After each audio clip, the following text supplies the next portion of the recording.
Hello and welcome to the Anyone Can Play Guitar podcast, which gives you, the listener, a series of hints and pointers on your journey as a musical artist, providing you with interviews from those in the music industry, along with our own experiences. Ben and James shine some light on the many pitfalls and opportunities that being a musician has to offer. Last week we spoke to vocal coach Nicola Milan about breathing, placing your muscles, vocal tone and conveying emotion. This week we head to Philadelphia in the USA to speak to singer-songwriter Joy Ike about promoting yourself, how much to share, and then we start the conversation on what exactly are house concerts. Welcome to episode 11 with me, Ben, and him, James. So I've got a question. When we were in our band, did you ever contemplate doing house gigs? House concerts, house shows? No. Neither did I. Like, thinking about it, it probably would have worked acoustically, I think. Maybe. I don't know. It definitely wouldn't have worked as a band. Oh, no. I'm trying to think of anywhere we could have played that had a big enough house, like a secluded enough house, but it just wouldn't have worked for us. No. But acoustically it could have. And that's probably why we didn't think about it, because we weren't really an acoustic band. Whereas Joy, soul funk acoustic artist, solo and with a band, but mainly on our own, that does seem to work what we talk about in the interview. I quite like the idea of it, though. I really like the idea of it. Would you put one on yourself? Not in the house I'm in now. But the house I'm moving to, yes. Because it's just a little bit bigger. Yeah. Yeah. Or like somewhere like your mum's, that would like 102, that would have worked out alright, because they went back, didn't it? Yeah. Yeah. Because obviously not everyone's got a massive place. They don't all live with Uncle Phil. In Bel Air.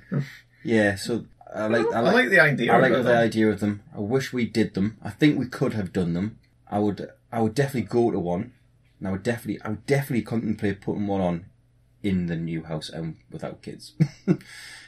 But I like the idea of them. When we talk about it in the interview, like the setup, it's very social, and it's very. I think we should ask people, audience. Yes. Get in touch. Yeah. Have people been to them? How much of a thing is it where you live? Have you done them? Yeah. Would you do them? All the rest of it. I think before we go any further, we should probably point out the fact that this is another two-parter. Yes. A classic two-parter, as they're becoming. Yeah. I've heard that said by you. Yes. Because we only start to get onto the house concert bit towards the end of this episode, and it's mainly part two. The big chunk of this part one, which we're about to go into, is not about house concerts. No, it's about Joy herself. But there's enough at the end to keep people listening to the end. What's your appetite about house concerts at the end? Set them up, and then really getting in the nuts and bolts of it in the next one. Yeah, but a lot of this is about Joy herself, how she, as an artist, does a lot of the DIY stuff herself. Outside of just doing the music, like, booking the gigs, promoting the yeah, I thought it was good as well. And it tied into a lot of stuff that we spoke to Sari about. Yeah. Which I thought was quite good to hear it from an artist's perspective. Yeah, definitely. And the house concert itself kind of lends itself to that DIY part of it. And we do get onto facts and figures a little bit in there. Because I did think, and it was a question I was going to ask until she said, how do you earn from it? It turns out it's quite a good earner. Definitely. Yeah, enjoy the show. Right, so Joy, welcome to the podcast. Thanks for having me. No, not a problem. Really good to have you on. So today's topic is going to be house concerts. Yeah, amongst other things, but yeah. So it's not something I've never been to one personally. I don't think I have either. No. So I guess there's all sorts of things, Joy, that we want to touch on with yourself. But I think before we do you just want to give the audience a bit of an overview of who you are, how long you've been into music, what your passions are, and what you're doing today in the music arena? Yeah, definitely. Well, yeah, thanks again for having me. I am a singer-songwriter based out of Philadelphia, Pennsylvania, which is in the States.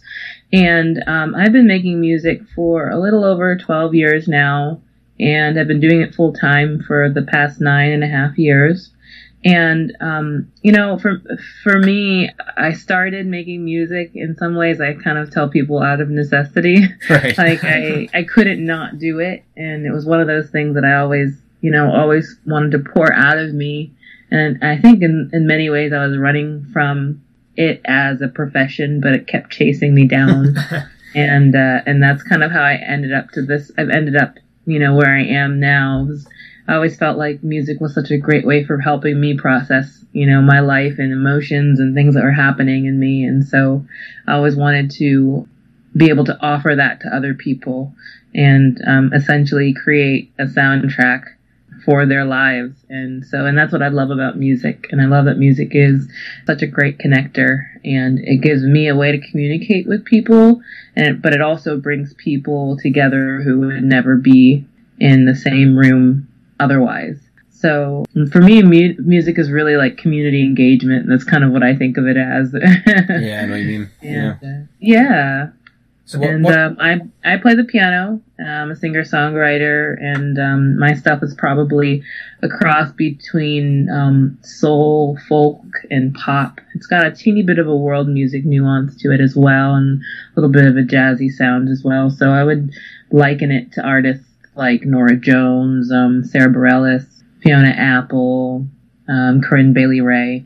Oh yeah, yes, I like Corinne Bailey Rae. She was not that long ago. She started having made a comeback up, I think. Yeah, I think the album came out. I don't know if it was earlier this year or last fall. And yeah, I couldn't remember. I kind of pointed. Yeah. Yeah, I don't know. I like her older stuff a little bit better, but I think it's because it's more stripped down and more acoustic. So I wasn't a big fan of this album, but I do love her and her style and her sound. Oh, cool. So before you started doing this professionally, what did you do for a job? Yeah, well, before I quit my job to do music, I was a publicist. Right. And so I spent my time at a book publishing company, and every time we would be preparing for the release of a new author's book, I would be setting up book tours, setting up radio and television interviews for the authors, helping them to kind of understand the whole behind the scenes work that needs to be done in order to launch a new project and to like share their work with the world. So It translated directly to making music, and they were practical things that I didn't really have the understanding of how to do those things, but this job was such a great training ground for making music. Okay. Yeah, it sounds like it, Yeah. I can imagine there's a lot of transferable skills to take from that into being an artist. How much of that do you do yourself today, Joy, from a publicist sort of perspective?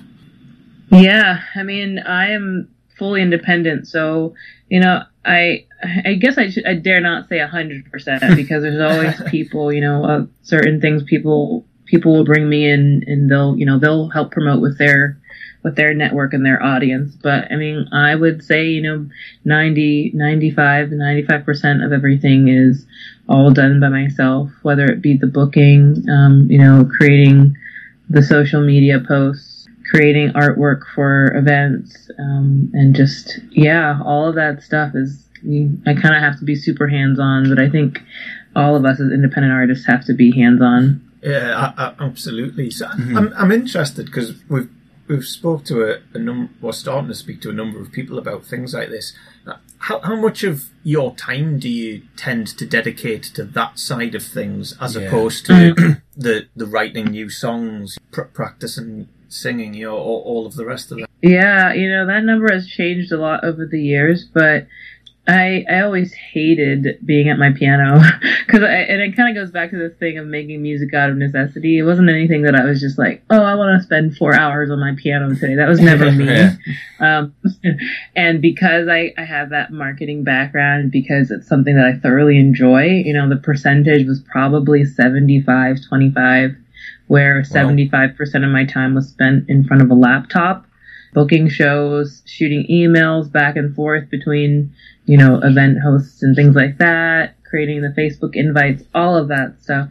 I would say that it's probably more of a 60-40 split these days, but I still spend way more time in front of my laptop than I do working on music.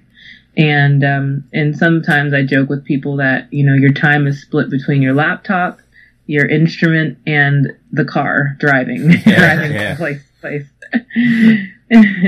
Yeah. But, I think that, any independent artist I know who is doing this for a living is spending much more time on the administrative side of things than they actually are playing the music. Yeah. Yeah. I think that's a common theme from what we're hearing. But what do you think that the split would ideally be from your point of view? Like you say, you said that you enjoy a lot of that side of things, and I guess we get into making music because we enjoy it. So I guess there's a personal preference to it all. But have you found a balance that's right for you, or do you see that? You've said that sort of changed over time. How much do you see that changing in the years to come? Well, I kind of going back to your first question about what would be an ideal split. In some ways, I think maybe 50-50 would be the best, because most independent artists do not enjoy the administrative side of things, and I totally sympathize and I guess empathize with that, because as much as it's enjoyable for me at times, there are days when I wish I wasn't doing it, and I wish I could, at least have more creative energy to devote to thinking about future projects and things like that. But I think that it's absolutely important for artists to be hands-on on that side, because no one is going to promote you as well as you, and your online presence is only an extension of your actual physical presence. So when you're playing on stage and you're sharing yourself with an audience and you're connecting with people, you don't want that connection to get lost over, several months between one show to the next show that they come to. You want to make sure that you're maintaining that. And so I think it's so important for artists to be incredibly hands-on with their social media, incredibly hands-on with updating their website, with sending out their newsletters. It's a lot of work, but it's so worth it, and it ultimately pays off in the end. Yeah, that's one of the things that James and I have spoke about, because we always do a pre-interview and a post-interview chat with just James and myself, and the hard work or the constant work is a main theme, and that just makes it, I think, a lot easier when you step on stage knowing that the other bits are done. Yeah, well, you get out of it what you put in, I guess. Yeah, exactly. Yeah, exactly. Yeah, I've always thought to myself, I would hate to drive 3, 4, 5 hours to a venue and have 5 people come out and kick myself for not spending that extra time to promote the show in those few months in advance. Yeah. Whereas if 5 people came out and I know that I pushed it as hard as I could, I would still be disappointed, but I wouldn't be hard on myself, because I know that I did everything I could to get as many people out as possible. Yeah. So I think it's really just, thinking about, okay, what is it that I want to get out of this, and how do I, go to bed at the end of the night and say, yeah, I'm totally giving this my all, and there will be days that it's not great and I don't see the outcome that I want, but I know that ultimately I'm doing this the best that I can, and eventually it will pay off. Mm-hmm. Definitely. Yeah. That persistence is a key thing. I think that was one of the things that James and I definitely experienced with, like, lulls, like peaks and lulls in the band. Like, just as long as you keep at it and keep on getting in the practice room and just finding new different songs or text. Well, this is when James and I used to, this is how long back I'm going, we used to text a lot of people. We didn't have much social media when we was in its infancy. Yeah, like MySpace was the biggest thing, but it wasn't as accessible like on people's phones and such, so we just kind of bombarded people with text messages, and it did work. But it's a constant. But it's ultimately does pay off, though, as you just said. I think the point you make there is not to be downhearted in the lulls. When things aren't going as smooth, maybe. Yeah. Exactly. Yeah. Yeah. Actually, one of the key things when you were talking there, I was thinking about what you were saying. And so, what kind of marketing and connection do you have with the audience? How do you keep them informed on a regular basis? What are the key things that you do? Yeah, every week I ask myself, what are the things that I need to let people know about this week? Whether it's a show happening locally at the end of happening locally in my town at the end of the week on Friday, and I have to make sure, okay, well, Tuesday, Wednesday, I need to start making sure that I remind people. But at that point, I've already spent the weeks ahead sharing about it, and the week leading up to it is really just a reminder. And so really it's placing in my head, okay, what do I need to let people know about that's happening sooner, and what do I need to let people know to save the date for later on? And then also, I don't want all of my posts to come to my show posts, because after a while, then people start to tune you out because you sound like you're advertising to them. So my primary goal is to really welcome people into the process and let them see, kind of just get this backseat view of what it looks like. And so, and on any given day, I'm sharing a clip from me recording a song in the studio, or a photo of some audience members that came to the show, or it changes from day to day. And then of course, because and this is different for every artist, I think, whether you're a solo singer songwriter or whether you're in a band, that might change. But I also post about everyday things that have nothing to do with music, because people seeing the full Joy Ike is very important to me, and I think really makes them be a fan of not just my music, but me as a person.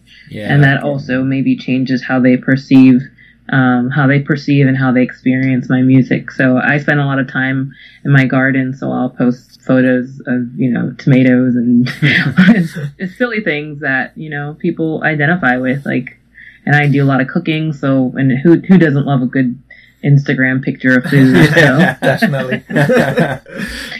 But those are the posts that get 50, 75 likes, but I'll share a post about upcoming shows and it'll get 10 likes. So seriously, yeah. No, it's interesting you say that. We spoke to Sari Delmar from Concord Music Group in one of the earlier episodes, and she's done a lot of run her own publicist business in the past, and a lot of the work she does with upcoming artists or established artists is around almost having an 80-20 split, I think she said. Yeah, in favour of everyday things. Yeah, so maybe it's 20% or less of the tweets, the Instagrams, the photos or whatever would be about the music itself, and exactly. The big bulk being about building that rapport with the audience and getting them to know you. So I think it's 100% true.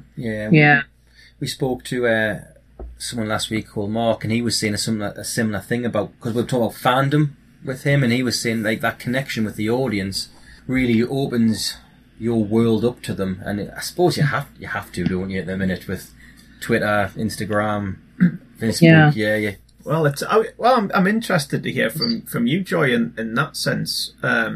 The culture we live in today is, everyone wants to know everything about everyone.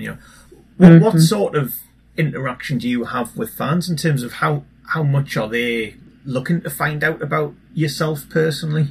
That's a great question. That's a balance. I think everyone has a different balance on that. I try and post about things that I care about, and a lot of the things that I care about, they do reflect me, but I think that there's a fine line between sharing those really intimate details that your closest friends and family and significant other know, versus sharing the things that you're interested in, the things that you're seeing, that also give people a side of who you are as a person. So I think it's important to be transparent, but I don't think that means that you have to tell everyone everything. And I think that's really the fine line with social media for me. However, I think because I am sharing things that are important to me, I have people come up all the time having conversations with me as if they've known me for years and as if they know me very, intimately or deeply. And that's an awkward situation in most cases because first of all, I don't know their names, and I hate to try and create this conversation that's not as actually deep as it really is, because I don't know them as well as they think they know me. Right. So, so and honestly, my songwriting is also very personal. It's coming from a lot of personal experiences and just kind of observing the world and writing what I see around me. So there's a lot of storytelling that I do in my set that also tends to come out of personal experiences. So, I guess my thoughts are people love that. They love the fact that you're sharing yourself. And that's kind of what draws them to you as an artist. At least that's what I've experienced for myself. But I think that there's always some kind of line to be drawn between what you're sharing and how much you're sharing about any one given thing.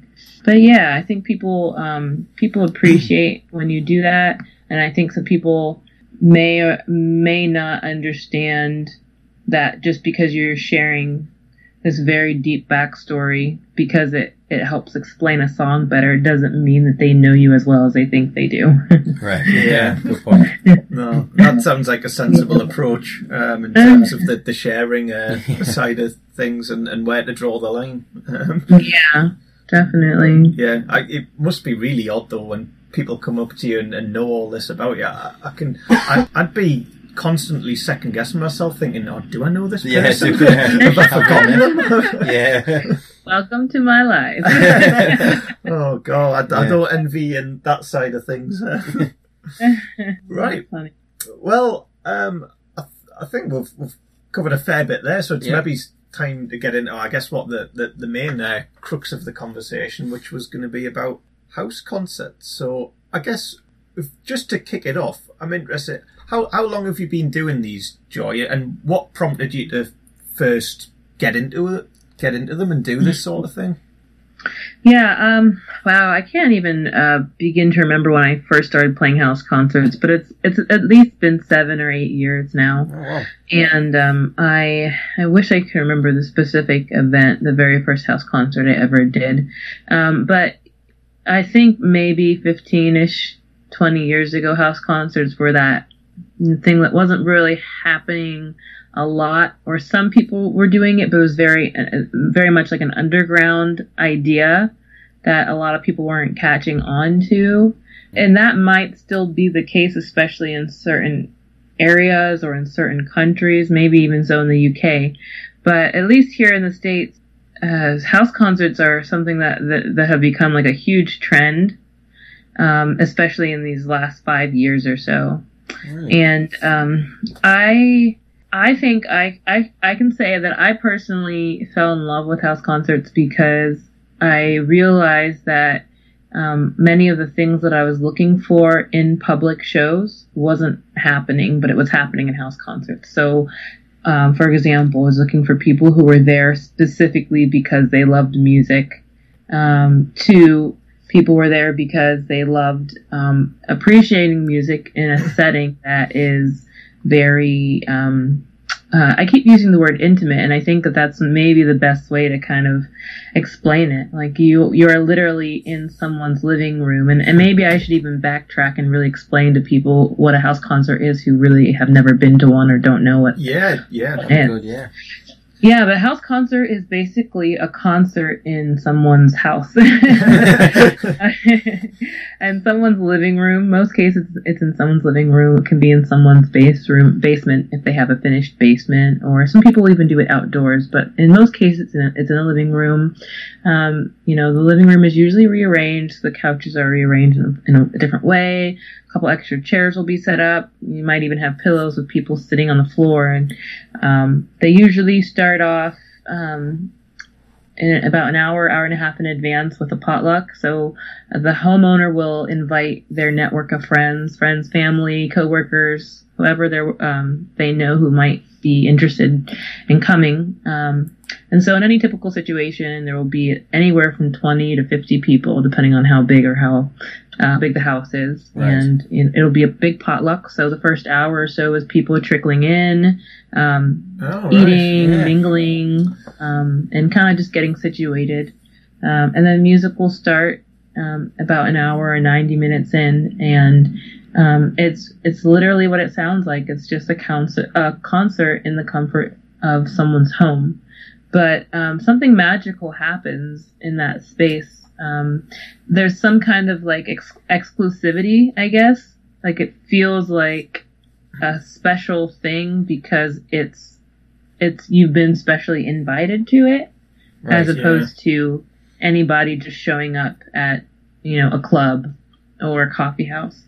And because there is mingling and hanging out before the event, people are getting to know each other. So people who didn't know each other beforehand are saying, "Oh, how do you know the homeowner?" And what's your connection to this? And And what I found in house concert settings is that guests get to know each other.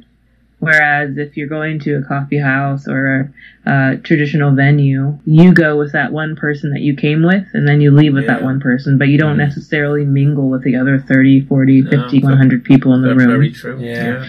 So what happens is already there's kind of this like camaraderie in the room that isn't in other spaces. And that really changes the dynamic of a performance. The audience is much more comfortable with each other, and therefore they feel more... it's almost like a group experience of sorts, right. And food is always helps that. So, kind of going back to what I was saying earlier, you do get that experience of really getting to know the audience, because you've been there already too, and you've been mingling with people, and you have that opportunity to share yourself with people, but also it's reciprocated because you're getting to know other people. And people are there for the music. So because of that, because they're not there to drink coffee or they're not there to catch up with friends, like the typical bar situation where people are there to hang out with friends and play catch up and have conversations, and you're kind of just like the wallpaper music. That's not what happens at house concerts. Yeah. So there's already this like dynamic that's set up where people are there, they're tuned in, and they're ready for an experience. And that kind of just sets the tone for the rest of the evening. And it really, it's one of those things that you really kind of have to experience, but it changes the performance, and it just ends up being a more meaningful evening. And what I've noticed is, if I have 50 people come to a house concert versus 50 people come to a coffee house, those people who are at the house concert, because it is the special thing for some reason, they are so much more willing to invest in the artist. So, for example, the house concert host will normally get up closer to the end of an artist's set and just thank their guests for coming and say, at this point we're going to pass the hat around and ask everyone to donate something. And they'll pass the hat, and the suggested donation, I think for every artist it's probably different, but the suggested donation, at least in a lot of the house concerts that I've done, have been $10 to $20. So when you have 20 people in the room, at the very least, you're usually coming away with anywhere from $300 to $400, $300 to $500. And you as an artist feel like, one, not only have you spent your time well, but two, you're actually able to keep what you're doing sustainable. And you also feel like you got to know your audience as much as they got to know you. So I think it offers everything that most artists are looking for. One, a way to make a living off of their art. Two, a way to really make true blue fans. And three, time well spent so that you don't feel like you just spent, that 3 hours in the corner of a bar completely being ignored and really wasting your time. And so that's really that's kind of the lowdown on house concerts, and that's why I love house concerts. It sounds really interesting. Yeah, so many questions off the. Yeah, actually, one of the things. I'm trying to get the question right in my head.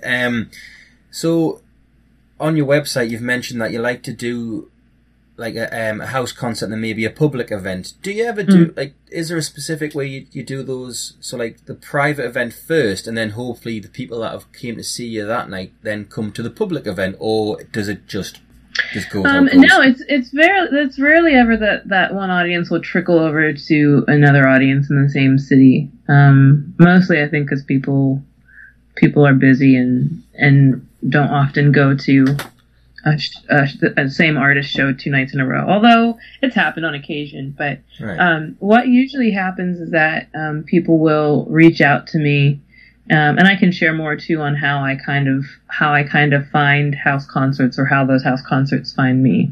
But as far as the booking process goes in any given city, people will reach out, and I'm actually I just worked figure this out for another tour that's coming up later for me in about a month and a half or so.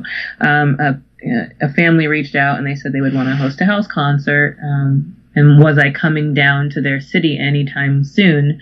And I told them, okay, well, I'll hold on to your information, and I'll make a note so that if anything else is happening in that region, then I can reach out to you and see if I can make the house concert part of that tour. Because what happens is that venues tend to book 3-4 months in advance.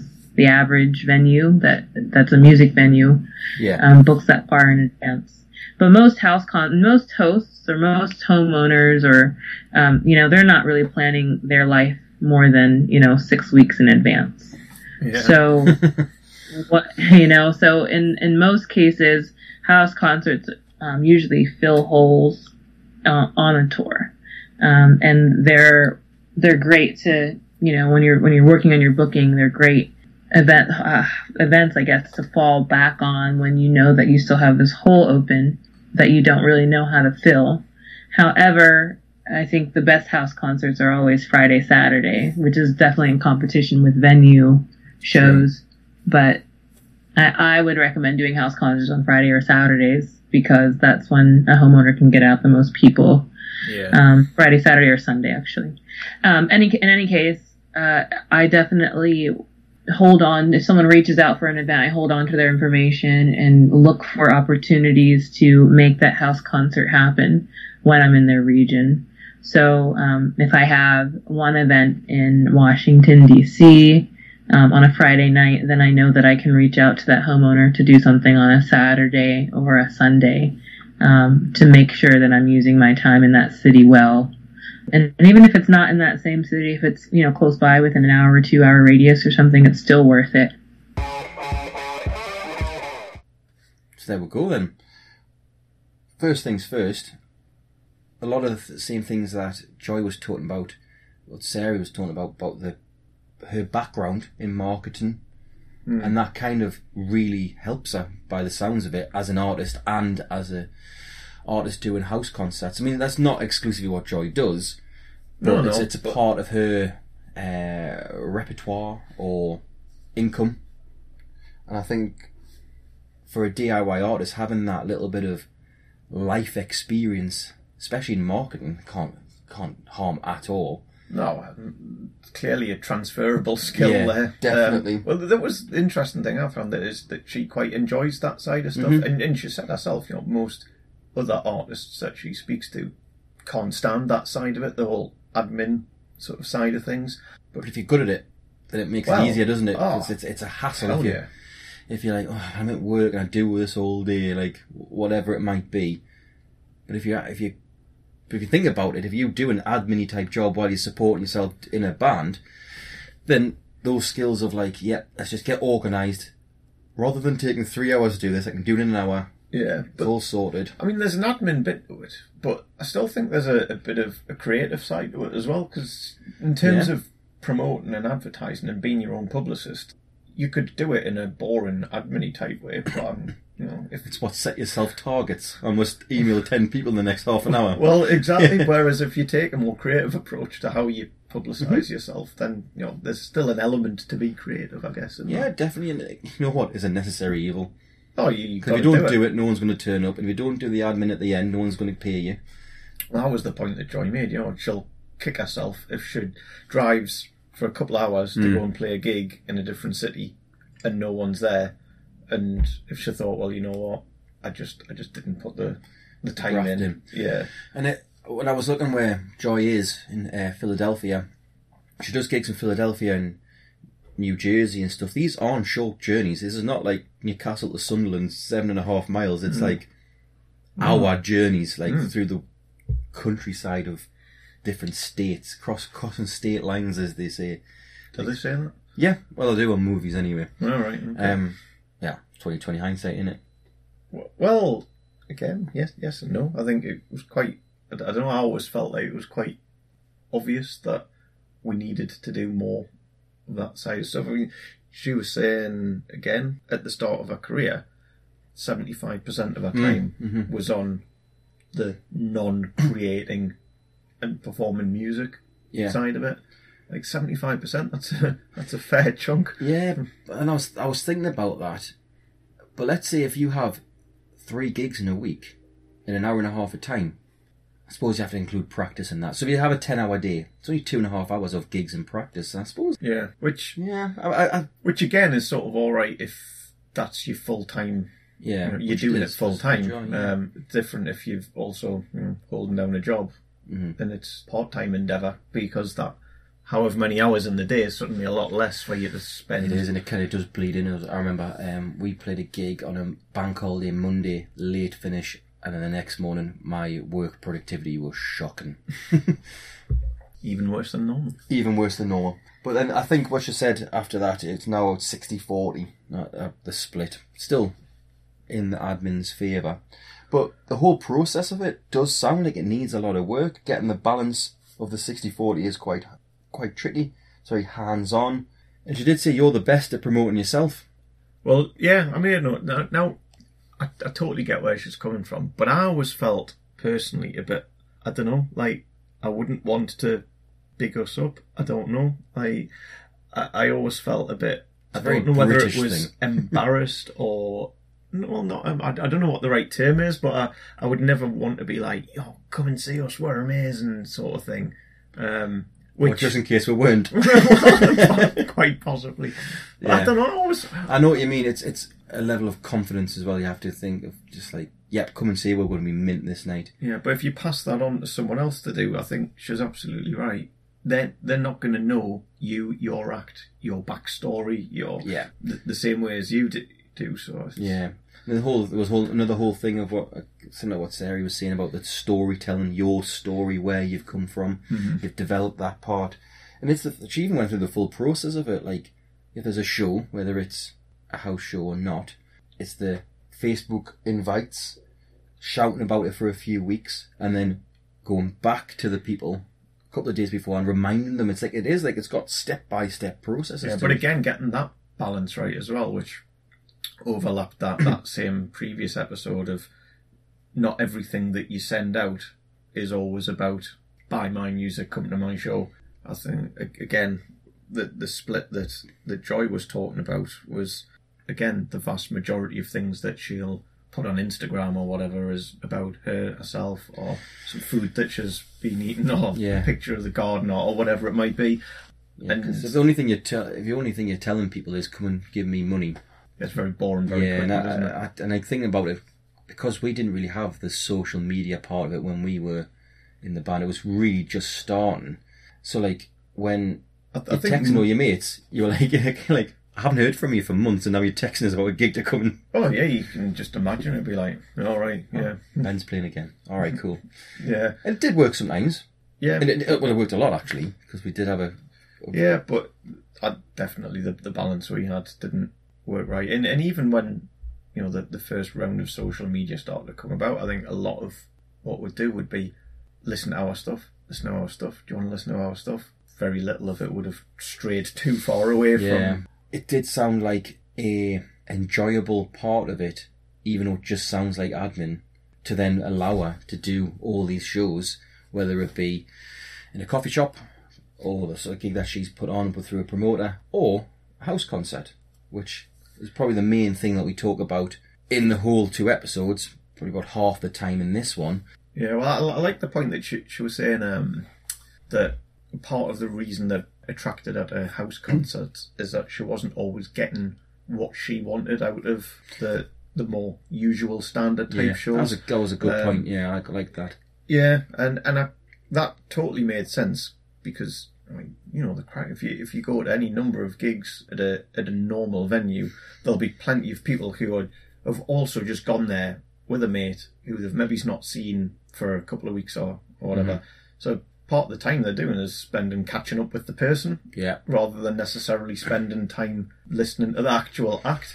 Yeah, and I think for someone like Joy's music, that would be, I'm not speaking for her, but it might be distracting hearing people talk, especially if you've just got that kind of atmospheric type stuff. For us, it was easy because we were louder. Oh yeah, we were louder than them. If you're a band and you're just drowning out the background noise, then yeah, but no. Listen to me. Exactly, but it will be off-putting. It's got to be if you can actually hear the people. Yeah, but as I was saying about house concert, that it's geared up. Yeah. To not be like that. And people really do pay more attention. I think I was also thinking when we were talking to Joy and since, I think it doesn't actually have to be every time a house, it could just be an unusual space. Mm. So I do remember, I'm not going to remember the band, so I'm not going to take a guess. They're playing a laundrette. Right. Yeah, and that was just a bit different. And it was the whole atmosphere at the start of people chatting. And then, yes, we're here to see the band. Just going back a little bit, I was quite interested about the actual history behind them. 7-8 years she's been doing them for now. They've been around a bit longer than that. And I was thinking, I can't think of any. I can think of one. There was an album release for a local band, and it was in like a very small. It looked like someone's front room, but it wasn't. It was. So that's the only one I've kind of been to, but it was still.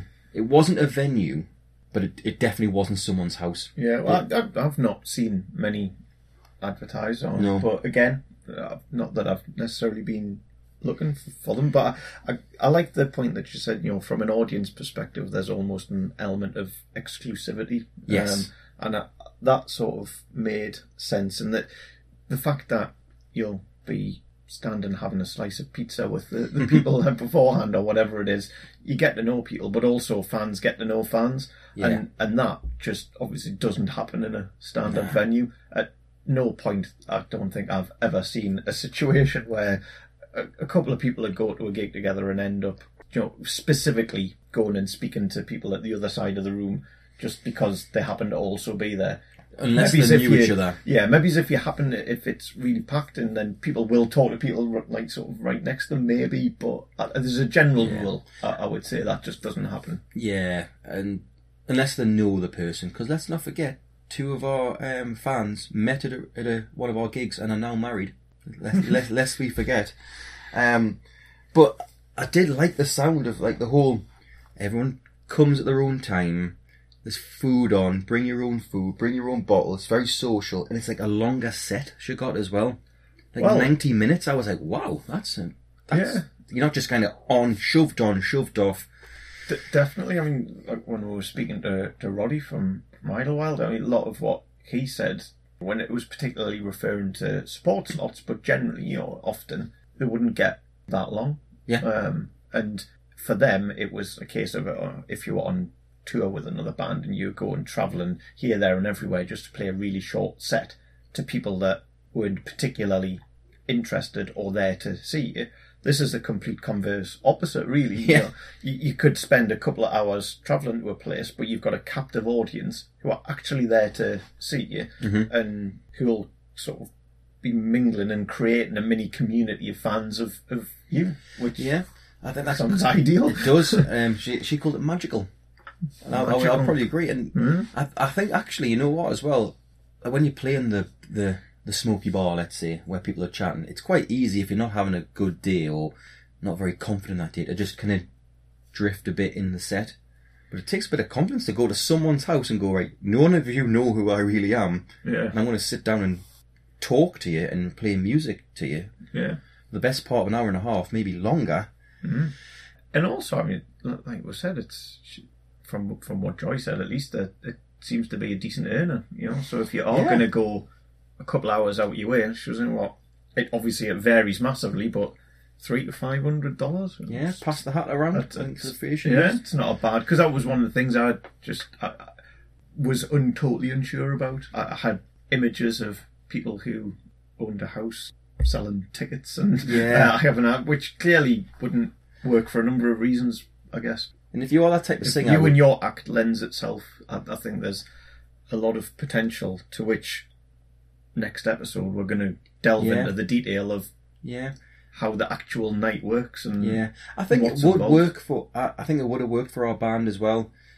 Like if we did it acoustically, like as in vocal and guitar, and I think it would work for a indie band as well. Putting a full band in there, unless you're in a farm. Yeah, well, it comes back to the space, doesn't it? Yeah, which again is what we'll get into in the next episode. For next week, we stay in Philadelphia with Joy, where we get into the detail of house concerts, including how to put them on, what to expect out of them, and some things to watch out for. We've reached the end of this week's episode of Anyone Can Play Guitar podcast. Big thank you for tuning in, and remember to stop by iTunes or wherever you get your podcasts from and subscribe so that you never miss an episode. While you're there, it would be amazing if you could leave a rating and a review. All the show notes can be found at www.acpgmusic.com, and if you want to get in touch, email us your questions, any feedback and any suggestions to info@acpgmusic.com. That's it for now. Keep supporting upcoming artists, and we'll catch you next time.